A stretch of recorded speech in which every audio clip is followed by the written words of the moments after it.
guy alone inside. He's got the breakaway with the touch to the right. Goal!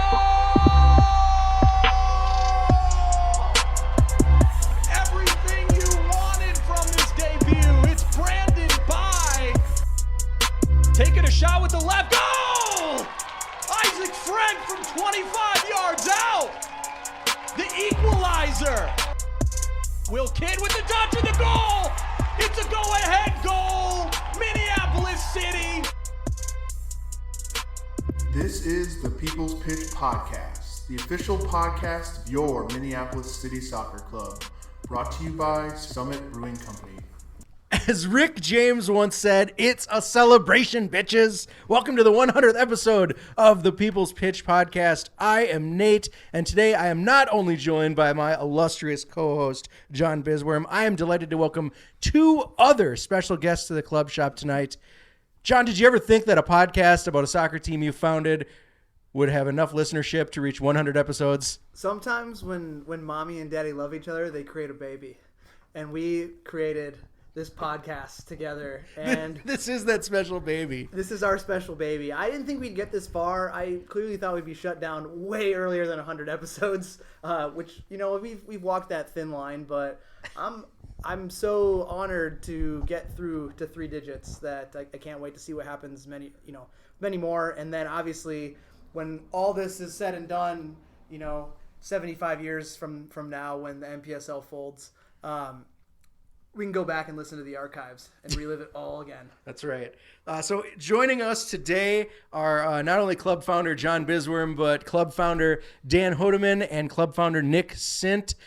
With the 3 founders in the house today is going to be all about Minneapolis City as we talk to these guys about where they came from, how they came together to start the team, and where they want our strange black, white, pink, and sometimes blue spaceship to take us in the future.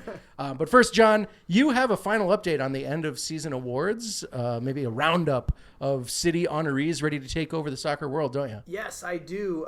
It was actually dropped last week during our little hiatus week for the owners meeting that I was correct, Nate, that we did have a member of Minneapolis City being voted into the All-American team.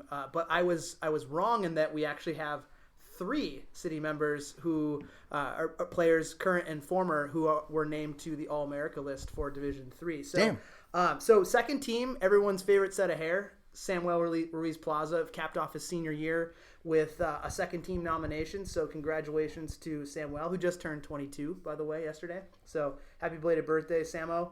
And then my prediction on the third team was Aiden O'Driscoll from Luther was named to the third team, as well as everyone's favorite Premier League song, Will Kidd. So I was wrong that we had 3, but I was right that Aiden made it. So it's something to say that we now have, last year we had Justin Oliver in, and he was an All-American coming out of his senior year, but we have 3 true club members who, past and current, that are voted onto the list. So, and like I mentioned last show, we also have a few other targets that are coming in for trials that are on that list as well. So we could potentially, by the end of the day, when we get our team set up for next year and our U23s, we could have upwards of 5 to 7 All-Americans that are within the club. So pretty excited about that, and I'm happy for these guys.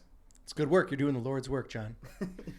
So, teaching men to fish. Yes. So as I said, we are coming to you from the club shop located on 38th Street in the heart of South Minneapolis. And we have the 3 founders in Minneapolis City with us. You all know Jon Bisswurm from the other 99 episodes or so that we have done. But also joining us are Dan and Nick. And tonight is just going to be about shooting the shit, you guys. We're just put some good stories out there. We'll talk a little bit about some club history, and we'll learn some things about the club that might not have made the light of day yet. I know Dan loves to talk about the club, so can't be too many stories left to tell. but we'll try to uncover those today. But let's start with your backgrounds, guys. Let's start with the most mysterious founding member, Nick. Now, Nick, I was talking to you the other night, and you were from Virginia, in fact. Is that true, or the Virginia?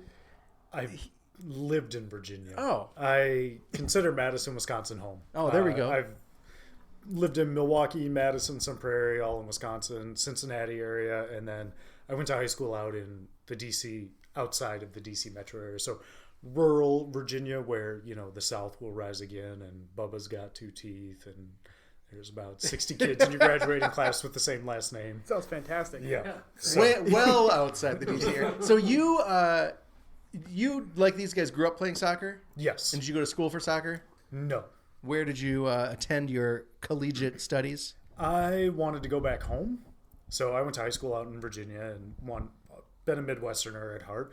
Wanted to go back home, so I went to the University of Wisconsin-Madison, and they were happy to take me and my averageness because I out-of-state tuition. So, $90,000 later, I've got a wife and a soccer club to show for it because of the connections. Don't forget about your kids. True.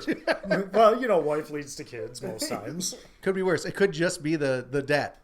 True. Yes, it could. This is a new form of debt. Yeah. So you're not the only. It sounds like a lot of you, all 3 of you really have that in common, where you kind of moved around a lot as kids. Dan, you as well are not quite. You haven't quite lived in Minnesota your whole life. No, I haven't. I was born here, but I moved around a lot. So I left Minnesota for kindergarten. Although we always came back because all my extended family live here. But lived in outside Dayton, Ohio. That's where I met John. We've been buddies since the 80s. Yeah. Then I moved to LA. That's where I mainly grew up. I did junior high and most of high school there. That's where I played most of my most fun soccer. Moved to Atlanta for a year. The South is weird. I will agree with it there. And Atlanta is particularly weird because it's also half north. Very strange place. But really likable people, and it's warm in contrast to Minnesota right now. Then I went to college in Massachusetts. I went off to play ball in England for a time. Moved back to Minnesota for a job. And then moved out east to New York and Connecticut. And then I moved back and started a soccer team with my buddy John, who had introduced me to Nick, who he knew from Wisconsin days. And actually, we sort of befriended each other over beers and breakfast skillets at a place called McMahon's, which no joke actually blew up. Blew up while I was in Europe on my we're gonna have kids soon, so we better fucking travel trip. Mm-hmm. And can I say? Wait, I didn't suggest it was your fault, man. No. But that sounds awfully guilty. Hold on, but you guys threatened to call immigration on me so that when I came back, you told me this, and I was like, "What are you talking about?" That sounds like a Bisswurm joint. Yeah, and I was like, "What's going on?" And then found out months later that McMahon's actually had burned down. Well, I was in Arizona at the time, and Dan texts me. He's like, "Where were you yesterday?" And I was like, "I'm in Arizona." And he's like, "Sure," because McMahon's exploded. And I was like, no. It was our soccer spot, and that's where we conceived a lot of this stuff, to be honest. And actually, it's not really a joke. Some people died. Yeah, it's actually a really sad story. Yeah, but we didn't know that at the time. We were texting each other, joking. It came out later. Where was it? It was on East Lake Street, so it was right over like 31st and East Lake. It was a walking distance from your first place here. Yeah, but right in South Minneapolis, not too far away from the club shop. It was owned by this old, old, I should say, he's probably like in his late 50s guy from Manchester. So every Saturday and Sunday you go watch games. If Liverpool got scored on, you got a free drink. Oh, nice. And then at that time, Landon Donovan was at Everton on loan, and we convinced him one day to allow us to get a free drink if Landon Donovan scored, and he's like, "Oh, okay, you guys come in here enough." And sure as shit, Donovan bagged 2 goals that day, so it was a really good morning for us. That's nice. Yeah. We stayed for bingo, basically. Now, John, like Dan, born around here in Midwest, and then you moved a little bit too. Sure. Partly because of your dad. Sure, yeah. So I was born in Dayton, Ohio, and then these guys moved around a little bit more when they were younger. I didn't move until I was in high school. So my family immigrated from Germany, both sides, my mom and my dad, to Milwaukee, and then that's where my mom and dad met in college. And then my dad was stationed in Germany, and my older sister was born there, and then he got stationed in Dayton, Ohio. And luckily, being a military kid, we didn't really travel around a lot like most military families do. So we spent 15 years in Dayton, Ohio, and then when my dad retired from the military, we moved back to Wisconsin, and then I finished up my high school there. And then after that, played a couple years over in Germany before I came back to get educated, and then moved here for work after Dan and I reconnected again. And I think we reconnected, and then like 3 weeks later, I was looking for apartments up here. So it was really fast. And I actually had met Nick through a friend of a friend in Milwaukee, who I became friends with. That you knew Dan. We played together in Sun Prairie when we were 12, and then when I moved away, didn't hear from him. Came back to college, random psych class, middle of the night, late night freshman year. Ran into one of the other guys we played with. So then, I got reconnected back into that. So that friend of a friend was friends with someone that I hung out with in Milwaukee. That my wife went to school with his now wife. So we just got introduced to them, and then he invited me to his bachelor party, and then Jesus. Yep. That's yeah. So then it was like a co-bachelor party because that guy ended up being Nick's best man, and Nick was his best man. So I was invited to that. It was. I was invited into that world, and that's how we met. And then you moved shortly after that back here. Yeah. I think I was in Illinois at the time, and then came up here. We were here for almost a year, and then I saw on Facebook that you were moving up here. Yeah. I was like, do you need help moving? Because hell yeah, I do. Here's I my moved address. here because of my wife, so I didn't have any connections up here, and was like, I'm gonna start finding ways to get the hell out of the house. So yeah, I mean, it was kind of serendipitous. I love my wife. It was kind of serendipitous. Like, we all met each other either through like super old school connections like Dan and I had, or just friend of a friend at a chance thing that I met Nick at, and then we all were here looking for soccer. The really odd thing too, speaking of serendipitous, is I lived in a town outside of Cincinnati called Westchester, which was about halfway between Cincinnati and Dayton from 1990 to 1994. Played shit level soccer, which we'll probably get into later, are levels of accomplishment. Mm-hmm. But played shit level soccer, so I never crossed paths with these two, but they were literally less than a 45 They're just minute right up the drive road. Yeah. I mean, we used to play Westchester. Yeah. I left in '91 after the Rodney King riot. So yeah, because and John started playing '89. That might be what caused it. The Rodney King riots drove the Hoedeman family out of town. Yeah. So let's talk about the level of soccer that you could never reach, Nick. Both of you guys mentioned that you spent some time in Europe. Dan in England, John in Germany. Dan, first, let's have you talk about kind of how you ended up in Brighton and what that process was like, graduating from a small college in Massachusetts and deciding, fuck it, I'm gonna go to England. Well, I hadn't graduated yet, so I sort of had a somewhat spotty playing career because I moved, and then at the time it wasn't quite as developed, and as a goalkeeper you sort of got in a weird spot because it's tough to prove yourself, and they don't put you in for the last 10 minutes or whatever. So having gone from playing like ODP at one of the top clubs in South Ohio, moving to LA, they already had some of their favorites and all that, so I sort of went from club to club, but it's good enough. I went to Holy Cross in Massachusetts, which is at the time they're actually pretty decent. Made the NCAA tournament a few times. Currently, they're not as good as they were.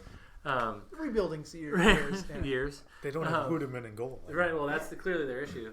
But as I was going to play, I had a scenario which I'd be happy to describe to you listeners, where in a training session before the season was going to start, we're doing like set piece things, and so we're doing corners at the time, and a corner came in, and then coach behind the goal said something to me, and my hearing is actually not that great, so like sort of turned my head to listen to him, and I turned my head back, someone was like powered a header from very close, and I just sort of out of reaction threw my hand up. The ball went off of my thumb, tore the ligaments in my thumb, and did some nerve damage and all that. So I didn't play for a few years, and I didn't really want to go out that way. So what I did was I was a little bit ahead in my credits. I was an English major, so it wasn't Not hard. Not very academically demanding. And I'm you were telling in what I'm England- saying, you you're in guys, England, right? So you're not that hard there. Right. So I'm like, okay, well, so I disenrolled from Holy Cross, and I went and got a student visa. I went to the University of Sussex, which is in Brighton. But I did kind of trials all over, and they were not working out very well for me. So I was like, fuck it. I was like, play the university team and all that. Well, at the time, the university team shared training facilities with Brighton Hove Albion. Now, these days, Brighton Hove Albion, Premier League, beautiful stadium, all that. At the time, it was actually worse than my high school. Their stadium, the Withdean, Google it, brutal. They didn't have like warm water many times. It's actually this really great story. And I ran into their manager at the time, Peter Taylor, and just sort of suggested, Just a guy named Peter Taylor. in my way, that perhaps Americans being particularly good, with sports with their hands, that I should get a trial. And so, one thing led to the other, and that happened. And I very quickly found out, as did they, that was perhaps a better level than I was quite prepared for. But you know what? No one can take any of that stuff away from me. And as one of my buddies over there says to me whenever I talk to him, he's like, fuck, mate, all you got to do is just say, I played at Brighton. They're on the fucking TV. They're not going to ask. Olin does. He goes, if I go back and play FIFA, can I be Dan or John? FIFA No, didn't no, exist sir. in the Nobody. early 1990s. Nobody. 94 was about the closest you can get. We were still in grade school. Right? Yep. But great experience. Met a lot of fantastic people. It's sort of fun, particularly traveling around in the south of England. But I mean, the level there is really high. It was fast. It was physical. It was a blast, and I was not good enough, but I certainly enjoyed my time. And as he said, it's not like they can fucking look it up. So Yeah. John, you also ended up in Europe partly because of your dad pretty much breeding you to do so. You were grown from a pod in order to play German style soccer. I believe they call it hatched. Okay. Yep. Yeah. Yeah. So I mean,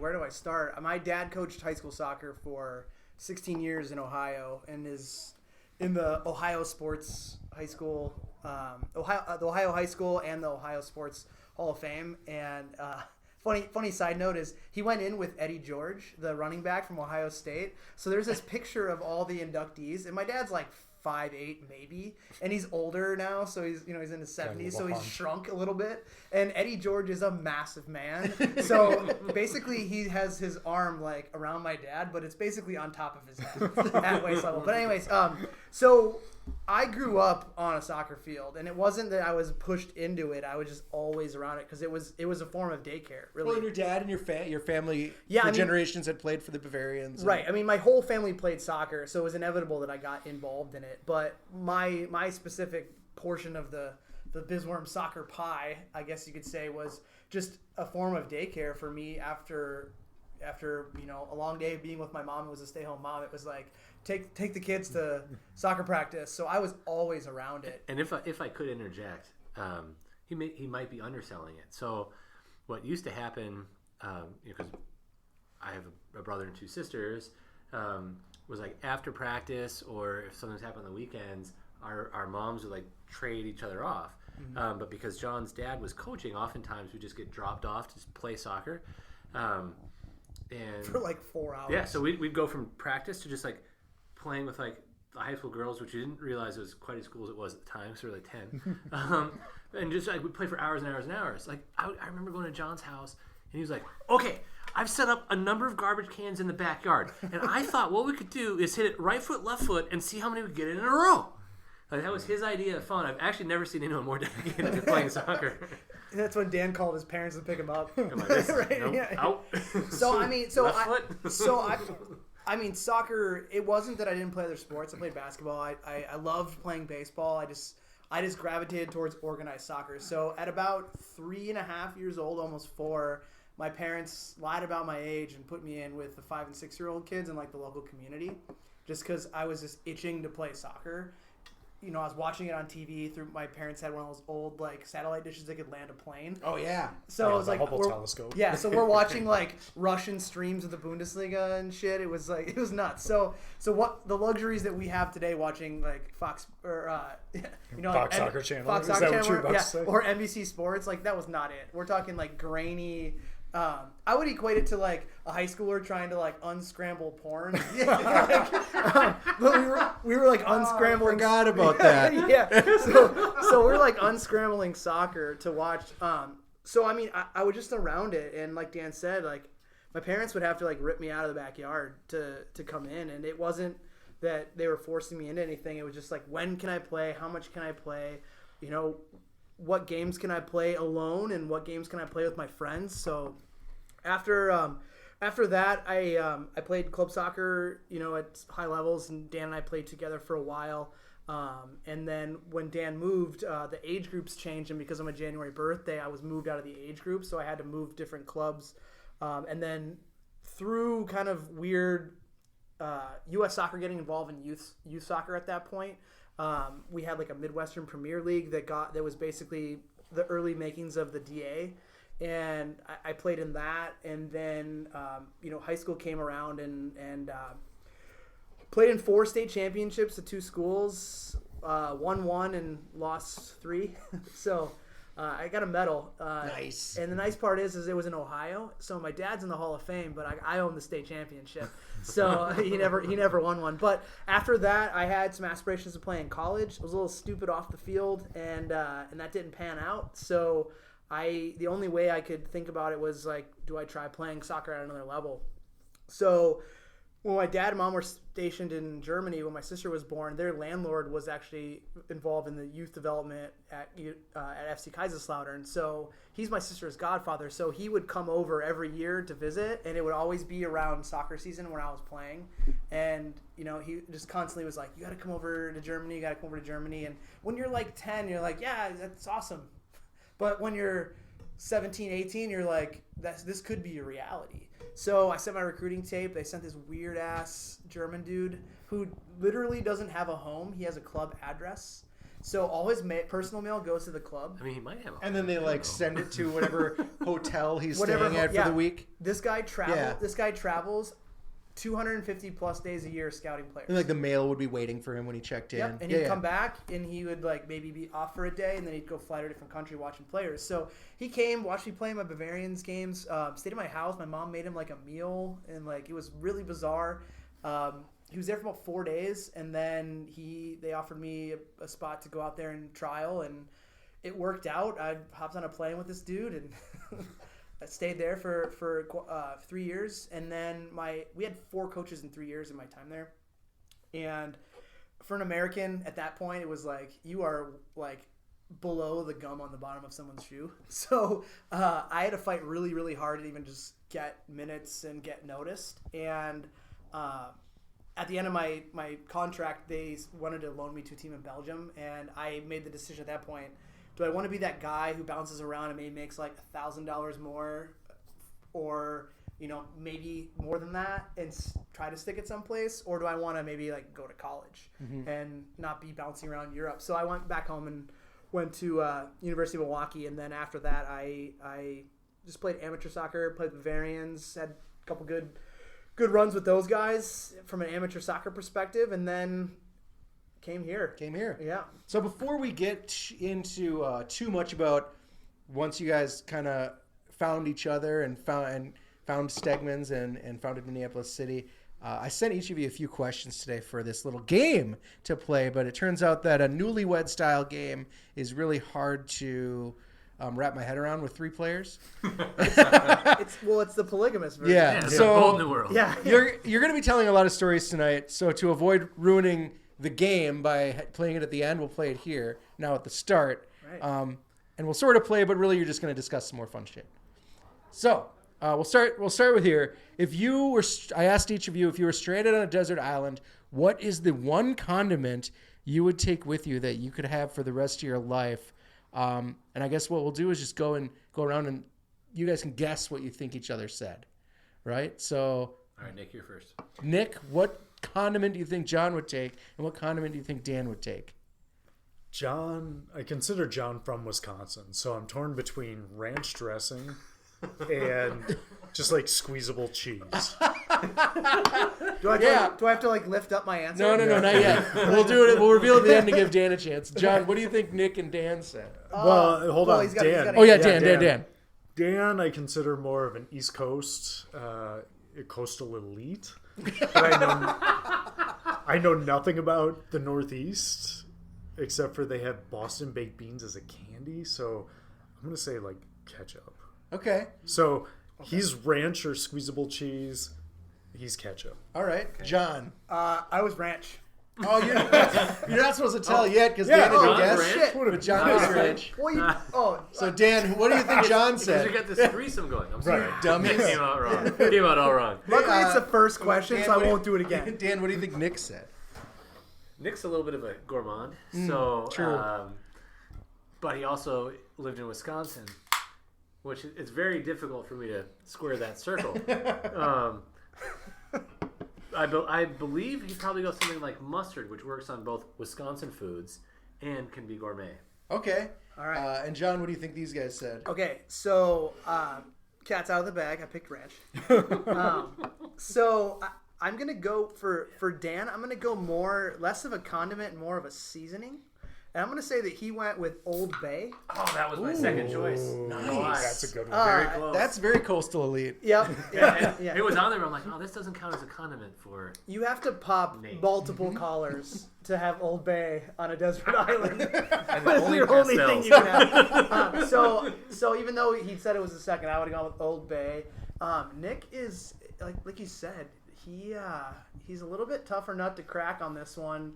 Having worked at restaurants and things. I live to eat. I'm a fat kid in a skinny body. So I'm going to go on a limb and just say salsa. Okay. Nick, would you care to reveal your choice? Chipotle flavored Tabasco sauce. I was pretty close. We used to steal that from Chipotle every time we'd go there at Modern Climate. Oh, I recall. It's so it much better than always regular available. Chipotle. Oh. Nate, last time I checked, this show's not about you. So, fair enough. Dan? I went mustard because I felt like in the end I could sneak under Nate's restrictive rules and get a bunch of different types of mustard, and then fuck you, Nate. Yeah, I got a lot of condiments. You got me good. You got Dijon. You got the Grey Poupon. You got the brown spicy. I think Old Bay was... Old Bay counts for me. Each of you shared your greatest on-field Minneapolis City memory. Dan, Nick, and John picked the same one. What do you think it was? The same one. Well, on-field? Your favorite Minneapolis... Yeah, your greatest on-field Minneapolis City memory. Okay. Did that have anything to do with beating Duluth 4-2 to win the title? Because that was pretty fun. Ding, ding, ding. It did. In fact, John did pick a second. No, I said that would have been my first, but I picked a different one. Mm-hmm. You did? Yeah. Did it? So I can... Pull up the email, Nate.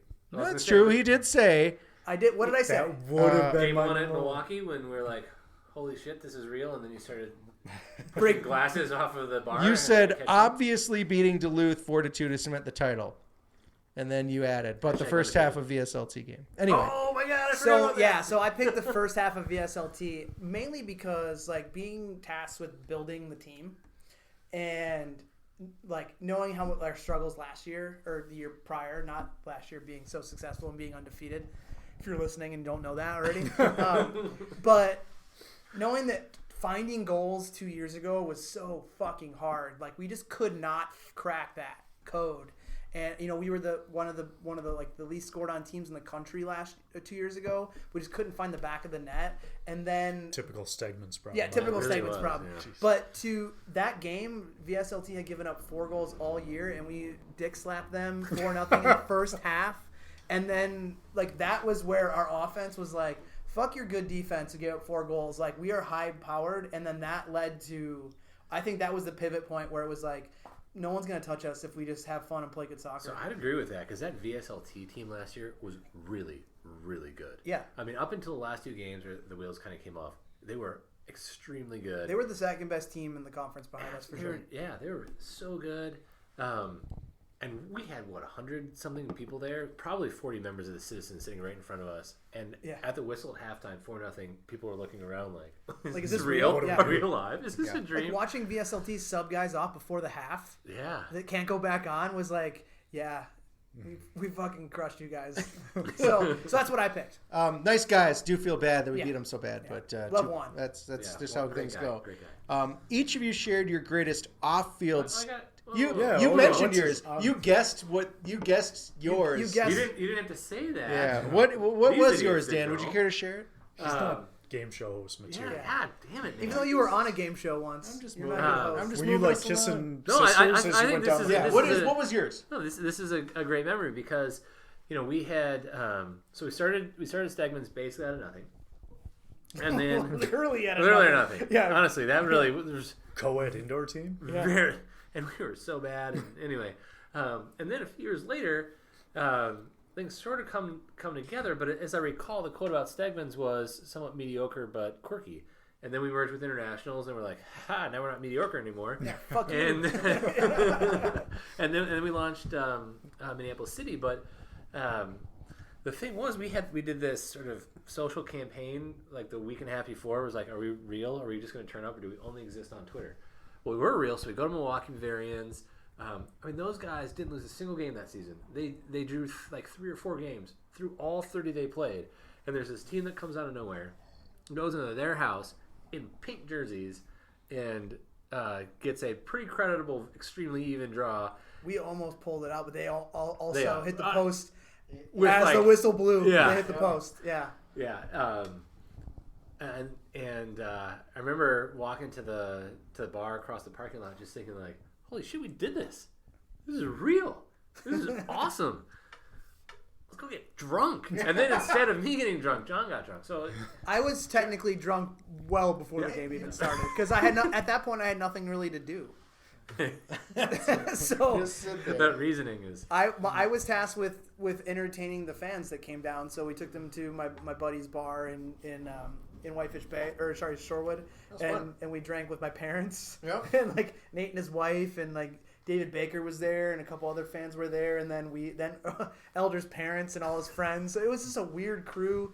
Got drunk, and then we went and we realized like, oh my god, you can get 32-ounce beers at the game.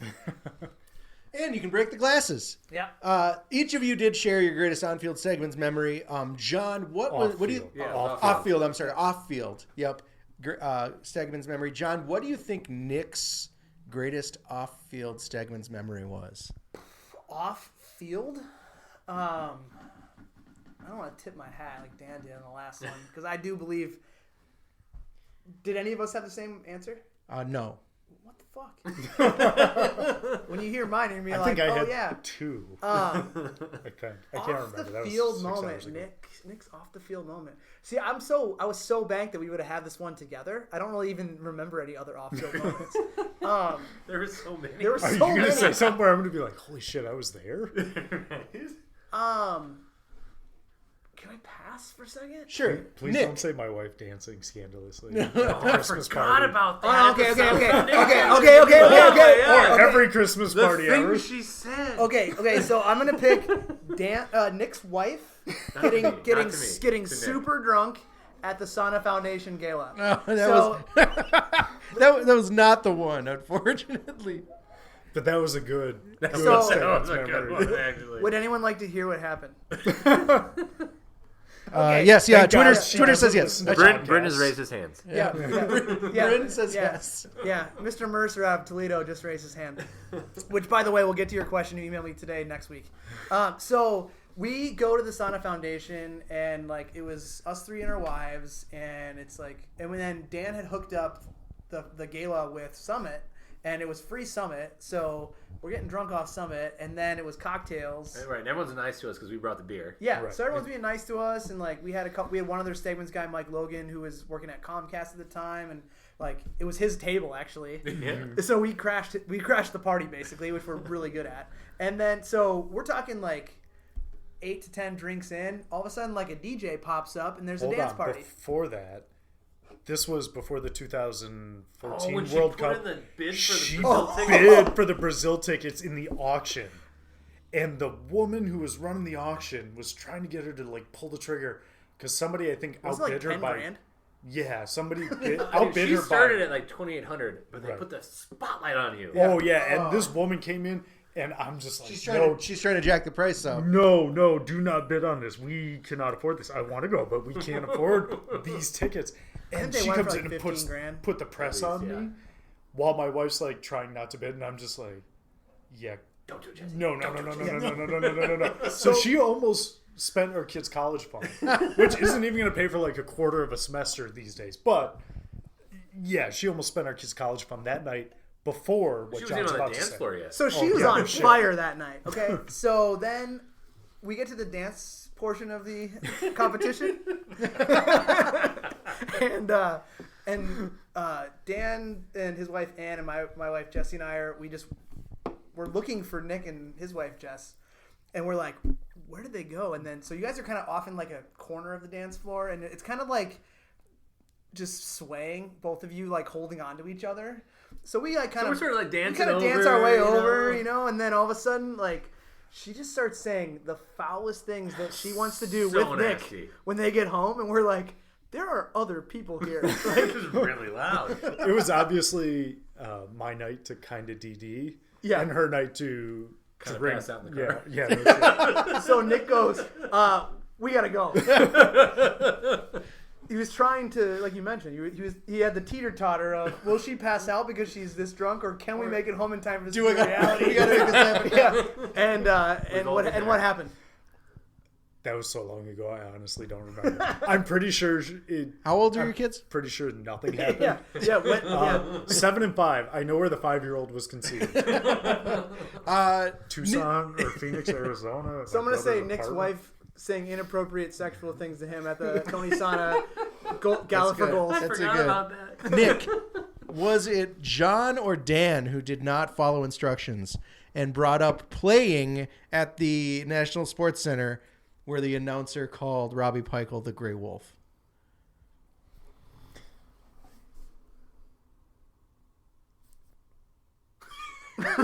Nick's thinking Please pause. This isn't a TV show, so Nick just put his hand up to stop things. Like, hold on. Like Billy Bob in Varsity Blues, I need true/false questions. Oh, okay. Multiple choice does not work. Okay. Sure. Did I say it or did It's you do have a binary choice, John or Dan. Yeah. There's only two. That's options. still not true/false.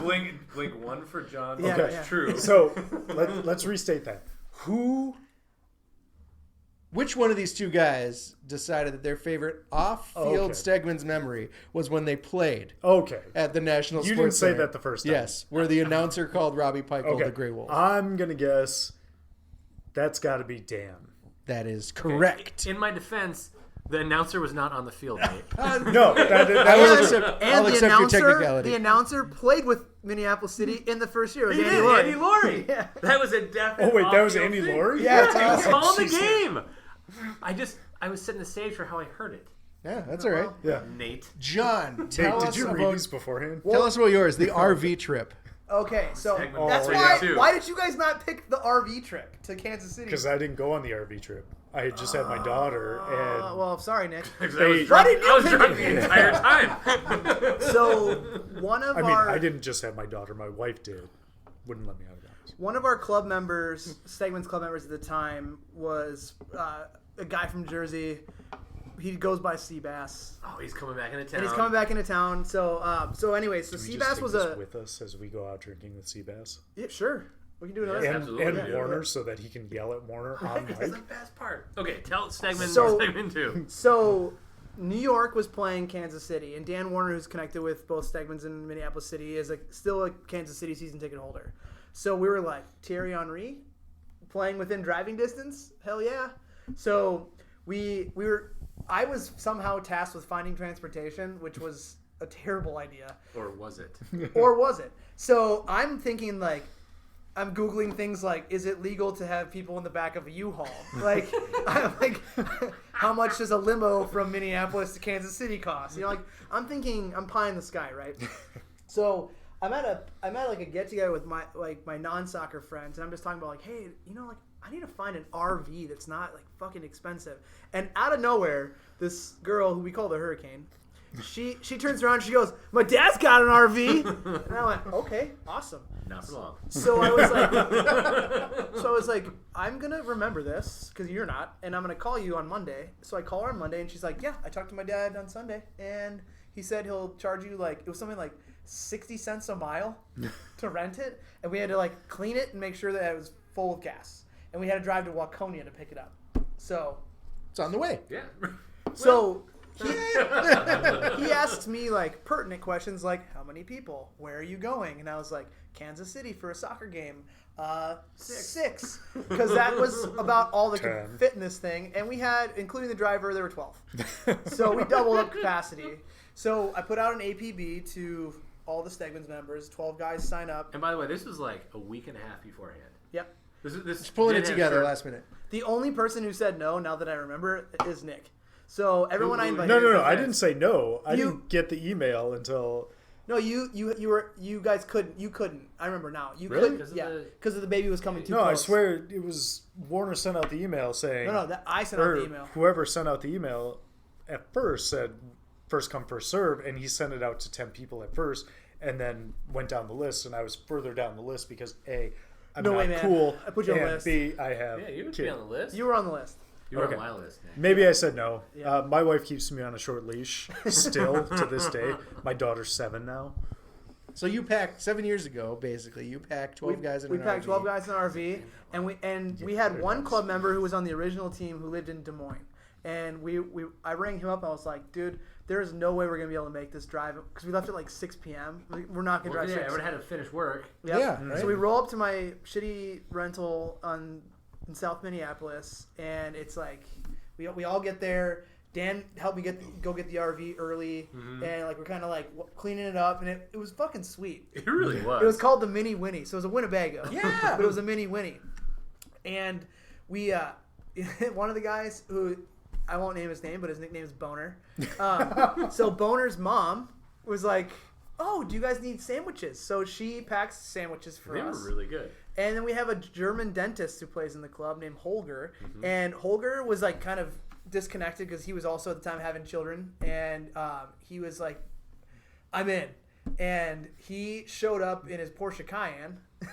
One of with- 3 Porsches. Yeah, with his trunk filled with cases of beer and full on 1.75 bottles of liquor. And if I could pause quickly, because I had gone to Dr. Holger Dental Group in Tonka, a mere 3 days before, when the dental hygienist had said to me as I was leaving, "By the way, make sure Dr. Meiser," she's Russian, this is my best Russian, it might sound like literally Did it sound anything. German? Sure. Make sure Dr. Meiser does not drink too much. I need you to watch him. I'm like, he'll be fine. What the worst could happen? We're not even at Albert Lee yet. He's double fisting 2 bottles of whatever he brought, and that's pretty much the last we saw of Dr. Meiser. Yeah. So we get on the road, and like Dan said, by Albert Lee, people were fucking wasted. Except the driver. Except for me, I was driving. And Dan was sitting shotgun, casually drinking beers just in case, he had, something happened to me and he had to snap into action. So And I would have hit the brake. Yeah. That's it. So we get to Des Moines, and I didn't really mention to the guy who lives there that we kind of need some people to sleep in his apartment. Gotta have 12 guys coming. So we can fit 6 maybe in the RV if we're not butts to nuts, so we Couple guys up top, couple guys on the pull-out Yeah, couch. yeah. Dr. Meiser had taken all of the up top. Yeah, exactly. Yeah. So he passed out well before we got to Des Moines. So, so he's like, yeah, my girlfriend's sleeping upstairs, but we got a couple air mattresses, we can throw them out. So fast forward to when we got back from where I'm going to tell you we were just at, where we were going. This is a long story, folks, but it's very good. It is. Yeah. So people were pulling furniture from his apartment complex common areas into his apartment to sleep on, and we're talking a tiny ass apartment. So that happened after we go to a place called the Lumberyard, which is Des Moines' finest gentlemen's club. And the inspiration And for the 2018 away kits. Lumberjacks. Plaid. The Lumberyard. So yeah, Makes sense. little known fact. A BYOB. Yeah, it's a BYOB gentlemen's club where the owners conveniently own a liquor store that is connected by a sliding door. Well, that's just how you make money. And then you rent cooler space underneath the stage I mean, if you need it. if you need it. We walked in with just like 30 racks of tall boys, and we're like, let's do this. So things happen there, and the German dentist throws up, and then just this muscle-bound, roided-out Actually, bouncer. I'd like to tell this story Yeah, because Dan can do that. we'll We'll eventually get on to what you needed us to talk about. everyone's having a great time, and then the German dentist is thrown up, and I can sort of see him in this one area, and people go over, sit down next to him, and they'll like jump up quickly and walk away. I'm like, that's weird. So I walk over there, and he's puked all over the seats they keep sitting in. All of a sudden, this roided out bouncer comes up, looks at the German dentist, looks at the puke, and he just goes, "Is that puke, bro?" And so Dr. Miser kind of stands up, sways, looks around, and he goes, "No." So the bouncer turns around. I thought all my boys were next to me. No, they all melted away. No, in fuck the you. Gentlemen's Club. Fuck you, man. Left me there with a 30 rack of fucking Busch Light or something, and had to take And a drunk care German and a dentist. drunk German dentist. So I ended up selling the beers for $5 a piece on the way out. Smart. Barely trying to 'Cause, keep them yeah. away. So Those fuckers came back like 4 hours later. Now, granted, at that point I had like $300, but I also had not enjoyed the lumberyard to the full extent. So it is now cemented in Stegman's folklore that if you're going to Kansas City, you're stopping in Des Moines at the You lumberyard. gotta stop at the lumber. Now, Last point to mention, though, before you interject, is the game we went to. So we're all hyped to see Thierry Henry. He gets sent off 8 minutes into the game. We're like, fuck this! And then we tore up Kansas City, which is now our Las Vegas. Yeah. It's an own personal Las Vegas. I believe there's one minor detail you left out. Maybe it wasn't this trip to a gentleman's club, but I We've gone to a couple. think you had a scarf at this gentleman's Oh, club. that definitely happened. Yeah. And I have not touched that a scarf since. stripper started the floss dance craze with the Stegman scarf And no at that under gentleman's club. lady things. Well, No. So, she's a stripper, dude. I think the important part is to know why I don't touch the scarf. yeah. Well, just so But you no, guys know, who's got that scarf now? Is that the I scarf? will tell you where the scarf is right Is that now. the scarf that's in the Kansas City Stadium? I'm glad you mentioned that because I hope you didn't touch this is it. the first time this has ever been revealed in public. So we put a Stegman scarf that Dan put on the scarf wall in Kansas City, but while everyone was not paying attention, I swapped the stripper scarf with that one. So if you go to see a game at whatever Children's People Mercy or Park or something. whatever, there is Don't touch the Stegman don't scarf. touch the Stegman scarf. Admire from afar because you could get crabs in your eyelashes. Yeah. So that was my story. That's a good one. So which of you guys would most likely be able to score a goal? Hold on, timeout. We didn't go over my best off the field Stegman's memory. Yeah. We did. Because didn't John say we've had some beers already? But didn't John guess wrong and then we straightened it out? I don't remember. No. What is it? What much is has yours, happened. Nick? What did I tell you? Let me look up on the email. I think you actually You had a tie. Let's talk about the. Tell me about. And I think this is good because Oh, obviously no. the next I question remember is nobody. one of them. Well, Nate, nobody. I remember definitely one of them we haven't talked about yet. tell me about the trip to Fargo. So everything that happened, so we took a Stegman's team to Fargo and played FC Fargo or whatever the fuck their name was.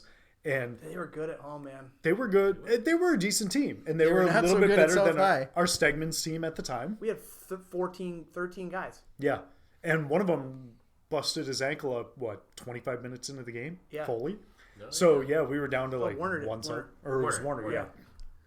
But everything that happened after that game Was so has just gone from like good to better, best, epic in terms of storytelling. That game made it on the news in Fargo. And Chris Cruz. But they left while we were winning. yeah. That's true. We ended up losing 2-1 Right. at the death. So they only have footage of our fucking goal in the first half. It's a cruise missile. Right. Chris Cruz gets a nickname from the newscaster in Fargo or Moorhead or wherever the fuck they were playing. But everything after that was just prime Stegmans in our youth. He smoked a cigarette outside the stadium without his In shirt on. halftime. While drinking a Coke at Right? halftime. Yeah, and there was a woman that walked by and kind of gave him the up and down, the elevator eyes. Like, we almost started a website for smoking cougars that actually smoked. What's up with what was the whole white pants thing? I think she dated a guy that played for Fargo. So we were out at a bar. Oh, and we she ran did. into a She guy dated Jay that Johnson. played for Fargo. Oh yeah, and played his for Dakota girlfriend. Fusion. He plays for Dakota Fusion now. She was a decent looking girl, and she had some white pants on that were very skin tight. And she got mad at him while we were all at the bar just yucking it up, having a fantastic fucking time. Roy bomb shots. And then she just starts walking. She got so mad, she just starts walking away. And Fargo, if you've never been there, is nothing. There's a few buildings here and there, but it's nothing. So she's walking off towards the horizon like in fucking what's his name Shane. at the end of Wolverine Origins. I mean, she's just walking off towards the horizon.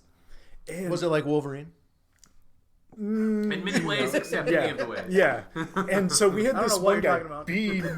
B. Mua, Oh yeah. who was He helping barely- out. He didn't speak English. Yeah, No, he he was just Peter spoke well. Zhang's buddy. Yeah. And They're both good at soccer. yeah, they're great at soccer. good But left back. Really good at foosball too. Turns out. and he was just having They a drank- they're time drinking talking shit. about white pants, white pants. That's all we could understand from him. As we're driving in this taxi to the next bar, he keeps talking about white pants, white pants. And so we're driving. Excuse me. And I swear we see her walking, and Towards the horizon. we were about to stop and like pick her up and be like, "Hey, do you need a ride somewhere?" As gentlemen, of course. Sure. Gentleman's Club. But then No, she we are a became gentleman. she Okay. became the focus of all of our post-match interviews that we did on Instagram in the Stegman's founders after party after we drank the kids under the table. Oh, yeah. And The then three of we us went put back. all the kids down. Yeah, we put the kids down. We went back to our room and drank a lot more and did some Instagram post-match interviews. My Those are favorite. deleted, right? Those are wiped clean. But Nick probably has them on his phone though. Yeah. My favorite part of that, so we can move on, is so after the game, like the captain of the FC Fargo team was a really nice guy, and the day before, Dan and I went to Summit together to pick up beer wasn't to pick up beer because the rep in South Dakota had we beer were ready. just there. We were there to kind of talk to Summit about sponsorship stuff, and so I went into the club to like their pro. I don't know why I call it a club or pro shop. Their gift shop, and I got like their green like trucker hat because I was like, we have to like exchange something with. I've exchanged something with the other captain, right? Like when they came down and played us, they gave us a club scarf, which is sitting behind me right now at the club shop on that's the nice. on the keg. On the keg. And then so I was like, I'm gonna give this guy a trucker hat because he lives in North Dakota. he has to like mesh hats, right? Like, so I hand it to him and he looks down and he's like, "Fucking awesome." That's what he said. So, Like Buzz from Home Alone.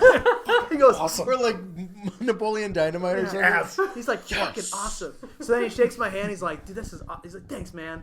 And so I bought myself one too because I actually kind of like it. So we go out after the game and I see the hat and I was like, "Hey, what? There's those guys." And I was like, so I went to talk to them and we had our group of guys out and they had to kind of set up a post game bar for us to go to. So I come back and I was like, "Hey, Dan, watch this." And he's like, and you're like, "God damn it, Bisswurm." And I go, exactly what happened. I call the waiter over and I'm like, "Hey, what is the cheapest rail liquor that you have that's like just fucking disgusting?" And he goes, "I don't know. Let me go check." So he comes back. I don't remember what it was, but it was $1 shot. So I was like, I need 14 of them. So, and he goes, "Really?" I'm like, "Yeah." I'm like, "You know what? Just make it 15." So we got 15 of them, and then I took a couple off, gave them some of our guys because fuck them, and then I was like, "Can you deliver them to those two tables over there?" And then like when you drop them off, just like let them know it came from me. So I saw the like, oh man, these guys are cool. They're buying us shots, and then simultaneously they all cheers to take it, and then the look of just disgust on the Right when it hits their lips, like, yeah, just like a lot of wincing and like a lot of coughing afterwards, and then I'm just in the corner like, Hey, Hey High guys, five. yeah, you're welcome. fuck your hat. So real quick, my other off the field segment. It's all about. This is the worst idea to have us together. Yeah, no shit. My other off the field segments moment was when we brought our own trophy, and B, recreated every locker room post championship on an MRSL D3 championship. We have a few pictures of it. It's not great. We beat a team that was a pain in our ass. It was raining out. We brought our own shield for winning the division and gave each other beer showers. And it is now part of our... I brought a bottle of champagne. How much... I mean, that just kind of sets the foundation for the Minneapolis City culture of making up our own trophies, which we have been accused of doing. I took my clothes off at a public school park. Yeah. Well, I mean, that just happens all the time. How do you celebrate? Unrelated to the story, however. Let's I'm we're- now a registered sex offender. we'll jump ahead real quick. I asked each of you guys, besides Matt, if you could hire any coach in the world to helm the NPSL squad, current or otherwise, who would it be? Dan, again, Nick and John picked the same man. I gotta be honest. I don't know why they didn't make the right choice, but I have no idea who it is. 'Cause You gotta my guess. choice is That's the right game. choice. That's the game. You could throw us off the scent by telling us, guessing your choice. I've already tried that, which would have worked if Nate had not ruined the whole thing. Fucking Old Bay. God damn it. Well, Minneapolis City is a unique club, right? We're all about community. We're about kind of local. We play the right way. Very attacking. Play some mind games. If it's present or past, if it's these guys, I might go with Alex Ferguson. Because that's the type of guy, got the best out of the players, never say die, brought up a lot of local young players. John is always hard for Alex Ferguson. I mean, He's got hard that right now. Yeah. He's got that alcoholic cheek redness. He and looks like bulbous kind of nose. Santa Claus. He does. In fact, all of you picked Jurgen Klopp. Why did you lie to me? Why? Got him. Yeah. Why? Why do you guys all feel that Klopp would be the dream candidate for your soccer club? He's modernized what Alex Ferguson did. That is exactly it. So Everyone's raising their hands like, of course. yeah. Duh. I mean, he's good with players. Except that's not what I said. He's good with players. He's tactically smart. He knows who to push on and who to pull from, and That team never says die. Says He die, brings yeah. in young players, yeah, brings in local he's the guys. modern day Ferguson. You did have a different reason though. His Nick. heavy metal football is it's the closest thing to our punk rock uncorporate soccer True. culture. And who doesn't want to hug from him after a game? Man, I love a big hug. I like the fact that when as the Men in Blazers, I know some podcasts think the Men in Blazers are the devil, but as the Men in Blazers say, he's a Teutonic Care Bear. And does it get better than a hug from a Teutonic Care Bear? I like how the day before he was introduced as a Liverpool manager, he flew into Liverpool and he went to get dinner at like a local pub by his hotel, and he ended up staying at the pub until like 6 a.m, and the press conference was at 8. So he literally was drinking with all the Liverpoolians. That's so unprofessional. Does not sound like anything we do. Goes back to his hotel, basically just throws some cologne on, smokes a couple cigarettes, doesn't even take a shower, eats something, and then goes to his press conference like completely loaded. Like, how do you not like that guy? Sure, I mean, obviously the stagnancy I would have gone to the lumberyard. Yeah. Right. Well, you'd have your press conference in Lumberyard. You'd wear the scarf with the crabs on the back. No, Yeah. I would not. I know this is a Minneapolis club, but we got to do this in Des Moines. And maybe Children's Mercy Park. I can give that scarf to the sun. All right, guys. If you, I asked you if you were to plan the perfect Minneapolis City Founders getaway, where would it be, and what would you do? John, knowing what you know about Dan, what do you think he said? I'm pretty sure it involves Kansas City. I forgot what I said. I'll I tell haven't you. slept a lot the past week since the AOM. I'll tell you what he And said. I'm pretty sure you said Kansas. John, Dan, you already mentioned it. Rest in peace, McMahon's Pub. You Yes, would I go would back. right back to the beginning. Oh, Let's okay. play some bingo. Dude, I'll make the skillets whole with the bunch. tater I said the tots. skillet. I With said the it. I haven't prepped the skillets? skillet. Oh, I still make those at home sometimes when I want like 8,000 calories in my So lunch. Dan didn't obviously say Kansas City, which I'm very sad about. That's Honestly, I would definitely hit up Kansas City. Nick, you and John both picked European tours of destruction.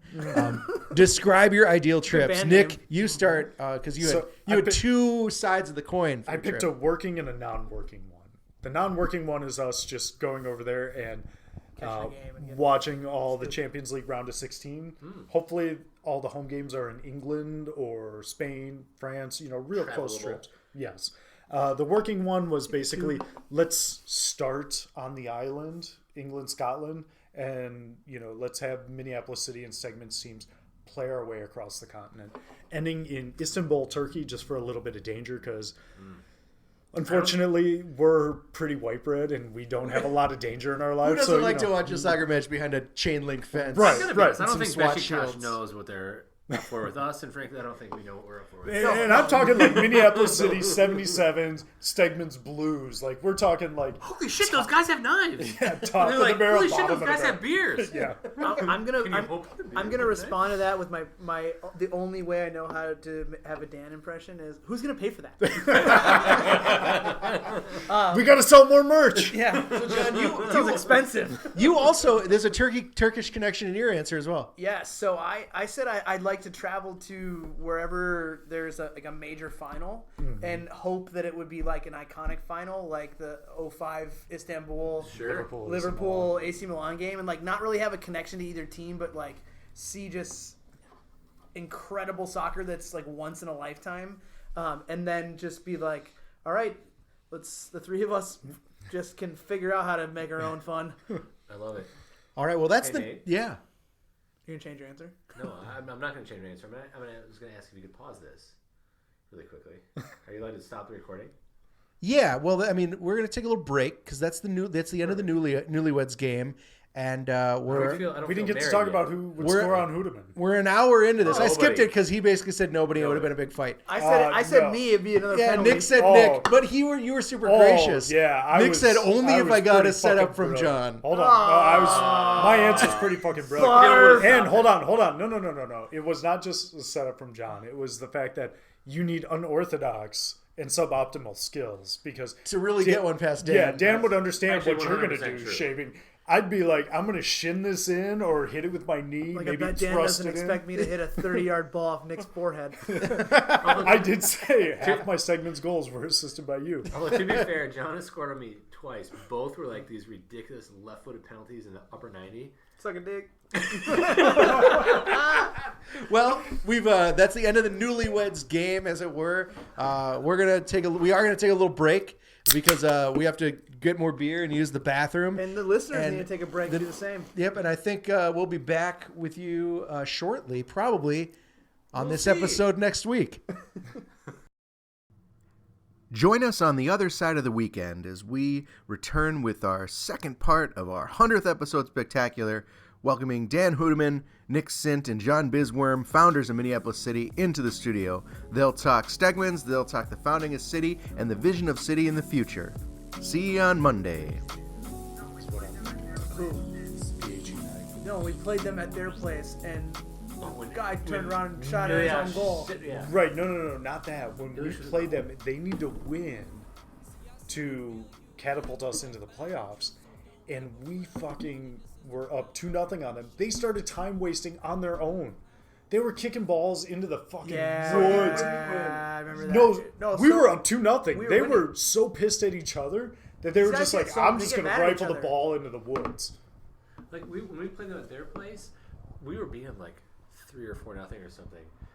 And let's put it this way: we were time wasting. One of their defenders takes the ball, turns to his own goal, and rifles a shot that hits the crossbar, like blasts off into midfield. And we're all watching, like, what do we What the do? fuck And, happened? and I'm standing by the ref, and I was like, do we need to, like, do something? Like, what the fuck's happening? Yeah, they're a mess. meltdown. Yeah. Oh, and then at our home field, it was literally like, instead of shooting on their own goal, they were just kicking it into the woods. These are our game balls, which are, They're very We expensive. They're very always expensive. had, like, the Premiership game balls Yeah. in Oh, men's yeah. league because we're like, fuck it, why not? I now start buying them in bulk when they're on sale for half off because but it's like, why are you guys wasting time? We're up 2-0. We're winning the game. Right, Don't you want to win? right, and that was at the Woodshed, which I love that I place. miss the Woodshed. I do too. I love Link. I love the Link too, I also love the link. We got some good especially places. with the surroundings. I love Lamp. Yeah, I love lamb. Finger lick her kitty after, feed the kittens. Cute shit, kiss me softer than a baby's grip. New sense of high when she bites her lower lip.